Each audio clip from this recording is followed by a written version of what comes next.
অতঃপর প্রশাসনকে ধন্যবাদ যে তারা এখানে অসংখ্য মানুষের ঈমান রক্ষা করলো। তারা শুধুমাত্র এই গাছটাকে কেটে দিল না, তারা অসংখ্য মানুষের ঈমান রক্ষা করলো। আসলে আমাদের দেশে জাহিলিয়তের চাষ হয়। আমি এই জন্য বলি পয়দা হওয়া জাহিল। এরা দিন চিনে না, ঈমান চিনে না, আকীদা চিনে না, কোরআন চিনে না, সুন্নাহ চিনে না, মনুষ্যত্ব চিনে না, বিবেক পর্যন্ত চিনে না। এরা সব কিছু খেয়ে বসে থাকে। এরা আল্লাহকে পেতে চায় কিন্তু আল্লাহ তাআলাকে পাওয়ার রাস্তা চিনে না। এরা আমাদের কলিজার টুকরা মহান নবীকে পেতে চায় কিন্তু মহান নবীর সুন্নাহকে এরা চিনে না। এরা আবেগের উপর চলে। একটা গাছ, এই গাছ 1 মাস আগে প্রায় কেটে রাখা হয়েছে।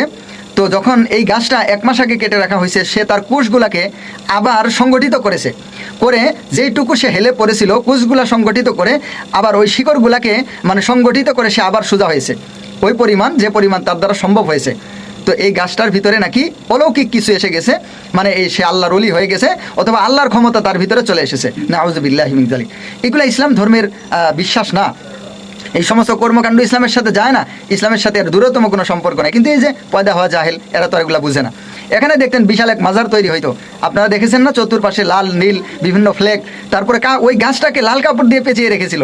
কি একটা অবস্থা, কি একটা অবস্থা, মানে কেমনে কি এই সমস্ত এই পয়দা হওয়া জাহেলরাই কিন্তু বিভিন্ন এই যে গুমরা পীরদের দরবারে গিয়ে মানে তাদের ভক্ত হয়। তবে আমরা কিন্তু হক্কানি আল্লাহর ওলির বিপরীতে না। এই গুমরাদের, এই যে আমাদের তাহেরি আঙ্কেলদের কাছে এরা গিয়ে টাকা পয়সা দিয়ে রাজার হালে চালায়। আল্লাহ তাআলা হেফাজত করেন এবং প্রশাসনকে ধন্যবাদ।